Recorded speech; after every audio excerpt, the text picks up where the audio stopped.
telling where you'll end up.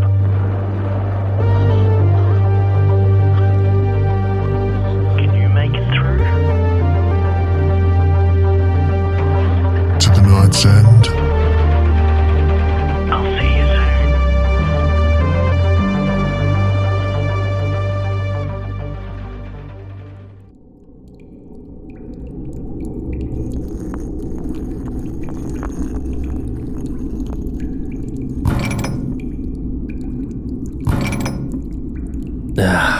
They found the door.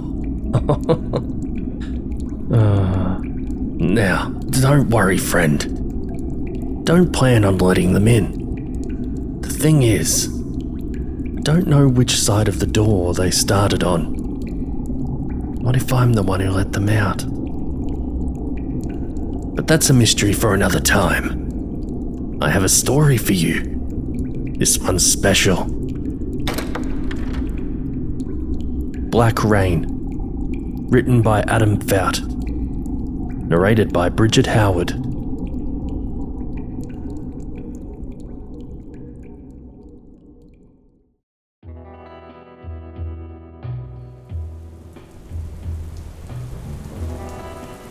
The rain that falls is black, the color of broken moons forgotten at the edge of the universe. Standing at the entrance to the dark cavern, I sway a little bit as my head swims.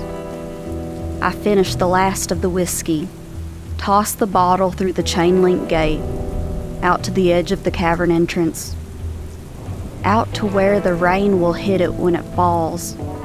It shatters against the rock, dozens of shards glinting in the dark, reflecting the brilliance of the spotlight we rigged on that first night. I don't need the bottle no more. Ain't nothing left to fill it. I snort at the heat and adjust my blood-stained workout clothes, the same clothes that I was wearing during our mad dash to this place, from our broken-down Jeep Grand Cherokee to these caverns I know so well.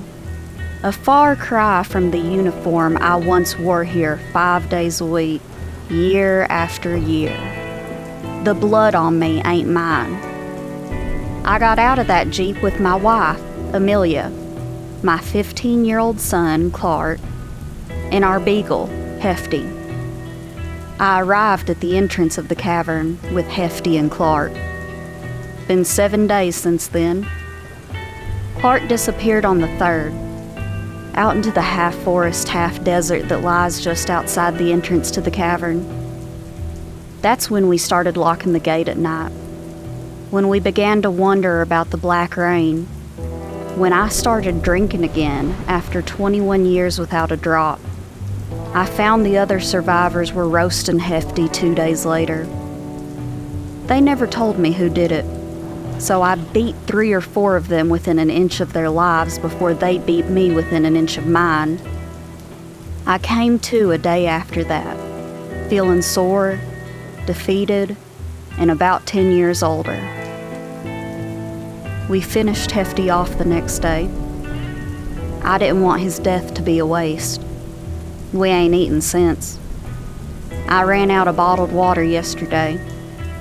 The others have been drinking that black rainwater, but I ain't about to do that. I ain't got no clue what I'm gonna do. Pear passes me, pretending he's going to look for food, pretending that he ain't sneaking out to meet Monica, to eat some secret stash of food or screw or get high. He smirks, glares at me with them ugly eyes of his, yellow-tinged and the color of groundstone. Drinking will not make this go away, Harriet. His Swedish accent is as thick as the hunger that growls in us all. The hunger he pretends, as hard as he can, don't exist. But his cheeks are thin, and his ribs bulge. I savor his annoyance at my lack of response. Right as he begins to scoff and turn, I say something. Ain't nothing will make this go away. You've got Monica and she's got you. I've got nothing. I smirk as he shakes his hair like thin straw out of his face, half of it washed out by the spotlight. My drinking, y'all's time together, none of it matters no more. He turns to leave, but I grab his shoulder with my shaking hand. What do y'all think you're doing? Going out there night after night when it could rain at any minute? He knocks my hand away, and I stumble to the floor of the cave, my hands breaking my fall. I stay there for a bit, my head spinning. He spits beside me, flecks hitting my face. The blood sticky on my hand. It has not rained in 3 days. His words clipped, precise. We just want some privacy. And what does it matter to you? You might act like a police officer. You might have been something like one, but you are not an officer now. That word does not mean anything anymore. I feel the others back in the cave watching. The laugh builds in my gut. I used to be careful of things like that, laughing like an idiot this close to the outside world. Back when I would stalk around this park after it closed, walking deep into the cavern we've since blocked off with vehicles and little boulders, alone with my thoughts on a long shift. I didn't want to scare the wildlife. There ain't nothing to scare now. And so, I laugh, and I can feel his anger rising. I spit where he spit, and I look in his ugly eyes. You're right, but I'm the only one with a gun. And if it starts raining when y'all are gone, how will I know if it's you that comes back, Pear? I pull the 9 from my fraying waistband now. I hear the doors of the vehicles blocking the back of the cavern click open and close. From the corner of my eye, I see the others have exited the trucks they sleep in at night. They're watching this little show. I hold the pistol loose at my side, uncocked, and he eyes it. How do I know you even have any bullets left? That you did not use them all on your son, out in the dark. That you did not eat him without sharing with us. His smirk is too much. I swing at him with the pistol, but I'm too slow. And when he hits me, I go down hard, the pistol clattering across the stone floor. The taste of blood in my mouth is so delicious after so many days without food that I can't help but cackle again. Pear ignores my creeping insanity, walks into the heat, into the trees, into the dust and dirt and sand, into the black, into the moonlight that's already fading as the heavy clouds roll in. He don't even bother to take the 9. There's a storm coming, Pear. How will I know it's you what comes back? I swallow the blood, push myself to my knees. How will I know, Pear? How will I know? The old woman, her name's Sammy or Sandy, walks up behind me, puts her hand on my shoulder. She's holding my 9. Let's close the gate, Harriet. Let's just close the gate. She reeks of starvation. I nod. We scrape the doors of the gate against the rock, the metal protesting against the rock grinding. We push together, and I can hear her sharp inhale at the scent of my blood. She don't bite me. We close the gate together. It's little more than diamonds of chain link fence drilled into the rock and made into a gate by park rangers a decade or 2 ago. But they've held for days against what comes in the rain. We throw the chains around the bars as the clouds obscure the moon, leaving only the spotlight. We snap the padlock closed. The old woman puts her rough hand on my shoulder. Her eyes glint green. I sway with the drunkenness and the blow to my head. Come lie down, Harriet. We can look for food again in the morning. There ain't no food. My voice echoes in the cavern. I smash my fist into the wall, leaving a handprint of blood. Sandy stares at it, licks her lips, but she don't move. I ain't sure when it happened, but the others crept up on us. Close enough to spit. I can hardly think between the hunger and the drink. They stare at me, huddled together, eyes glinting green. I take a deep breath. Sammy holds her hands together, stares at the rock floor of the cave, her long black hair falling over her face as she trembles. My voice shakes. I've looked every day. Even the day when y'all killed Hefty. Even when Clark disappeared. Even then I looked. Even after it rained. Every day, Sammy, or Sandy, or whatever the hell your name is. There ain't nothing out there for miles. There's water, oh, there's plenty of that. We'll never have to worry about dying of thirst, but it's all that black garbage, and you idiots can drink it back there in them trucks that y'all keep oh so safe, but I ain't touching none of that stuff.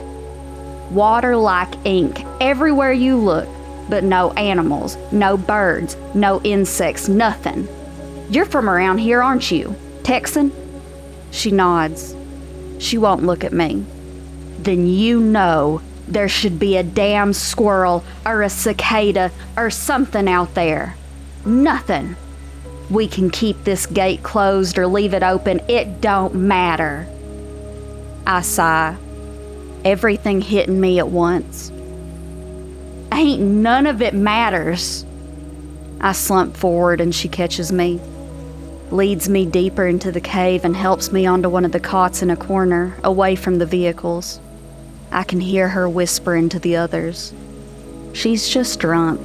Let her rest. She'll sleep it off. I'll hold her gun. The ceiling of the cavern spins above my head. The night is blacker than black outside the spotlight. Its light fades into the emptiness outside the cavern, only making the darkness seem darker. It don't matter, I mumble, yawning. Let them come in this time. It don't matter.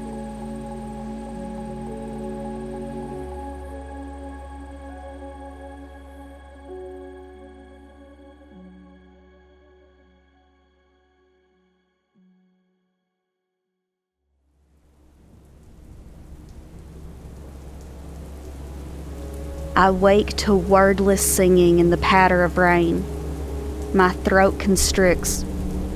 My heart beats against my ribs. My mouth dries.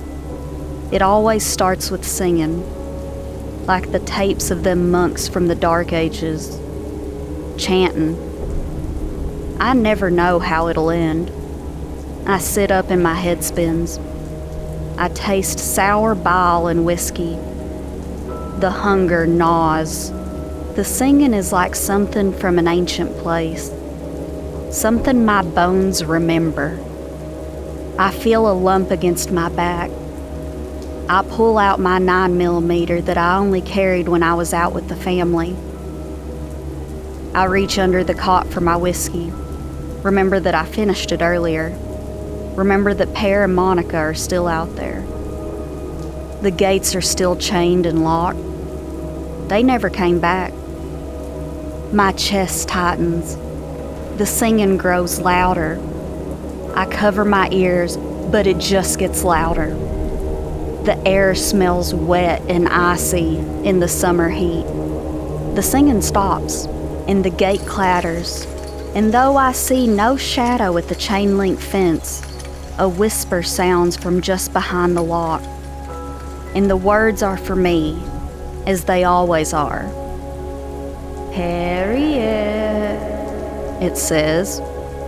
It sounds so much like Pear. Harriet, it's me. Can't you let me in? Monica's with me.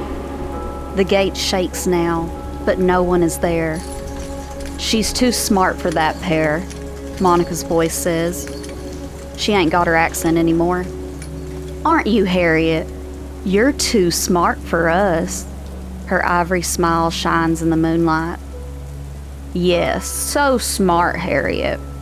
You won't open for us. But I think you'll open for Amelia, won't you? No. No, no, no, no! I'm screaming now, smashing my hands into my ears. Pear and Monica standing at the gate, smiling. Their clothes are clean and pressed. Pear's hair is cut and styled. Monica's bedazzled jeans and boots shine, her skin glowing. Pear's cheeks are full and healthy. He smiles at me, chewing a piece of jerky. His green eyes glinting with mischief. He offers me a piece of jerky through the gate. I pull out my pistol, and he raises both hands in mock defeat. "Sorry, officer, don't shoot," he says as he continues to chew. Monica breaks into airy laughter like a babbling brook. Her black hair shines with hell, her eyes deep and green. "She won't shoot us, will you, Harriet? Not now that we've brought you her. You'll thank us, won't you?" I aim the pistol at them. I can feel the others behind me, watching. All they ever do is watch.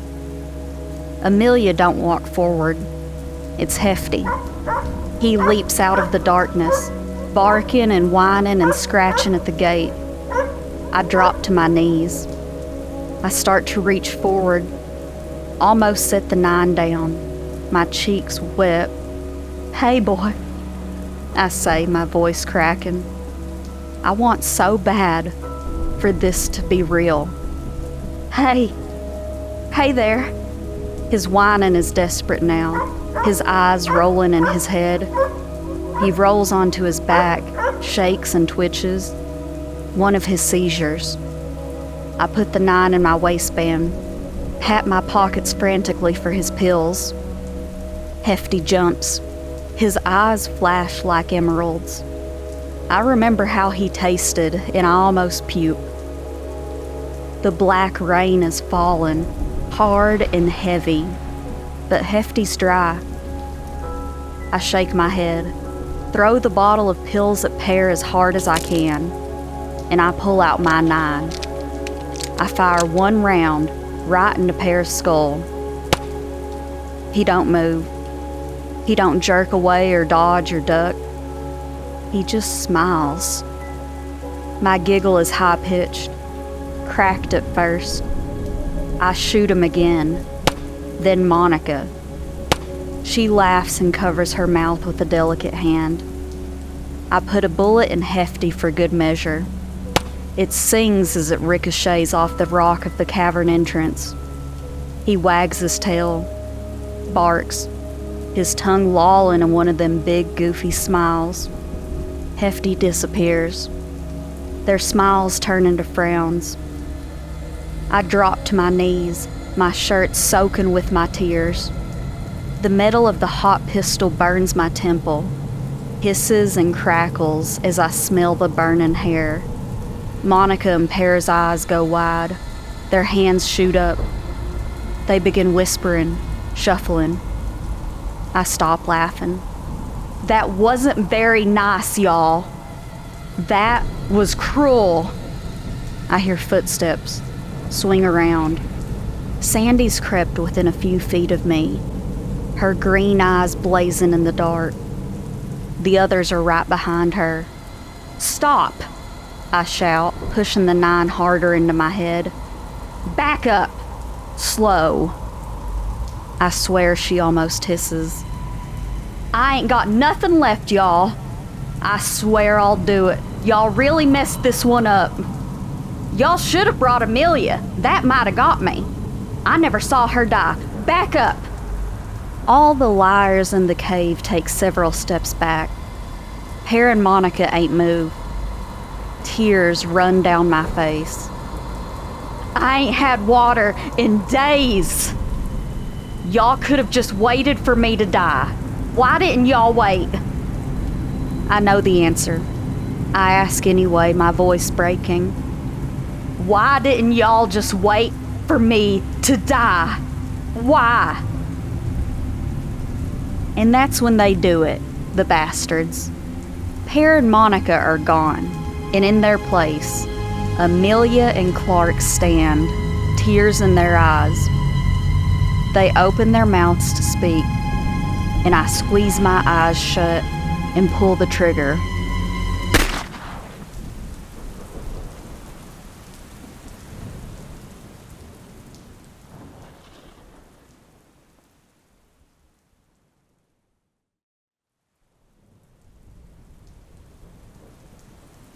Wake up, Harriet. No. No, no, no, no, no. I said, wake up, my dear, sweet Harriet. I squeeze my eyes, but hard fingers grab my eyelids, prying them open.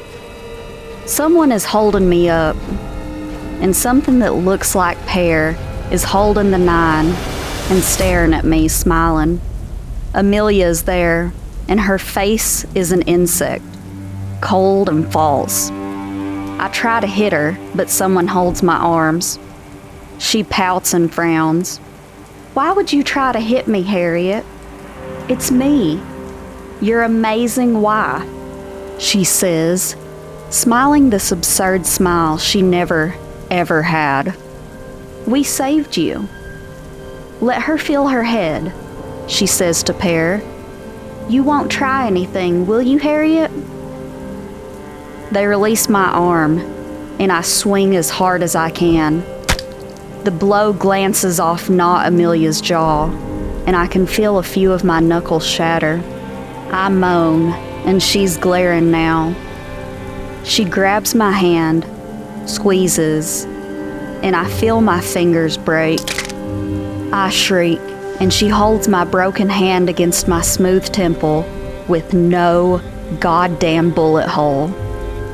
That's not very nice, Harriet. We fixed you, and this is how you repay us? I spit in her face, and she punches me. My jaw breaks. I vomit with the pain, and all that comes out is freezing black water. I start to scream again, but my throat constricts, and I hear Amelia's voice in my head. Good night, Harriet. We love you.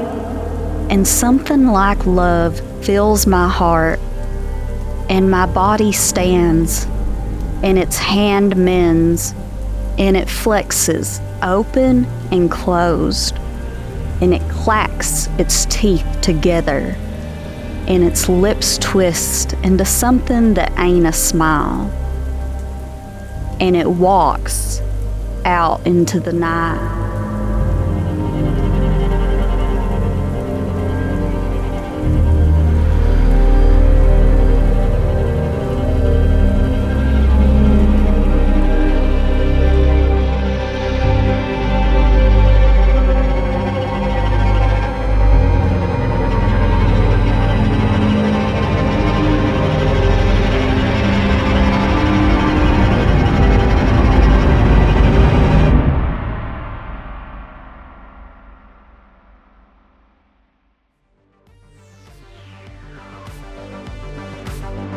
You've been listening to the Night's End podcast, which is a production of Dissonance Media. To support us, please leave a review, or for bonus content and the original release of this episode, head to patreon.com/Night's End podcast. Our website is nightsendpodcast.com. Black Rain was written by Adam Fout. For more from Adam, head over to adamfout.com or connect with him on Instagram @AdamFout. This episode was narrated by Bridget Howard from the 13 podcast. For other atmospheric, slow burn, spooky stories, go and check it out at 13podcast.com or search 13 podcast wherever you listen to podcasts. Jimmy Horrors was performed by James Barnett. This episode was edited and produced by James Barnett. Stay horrific, everyone.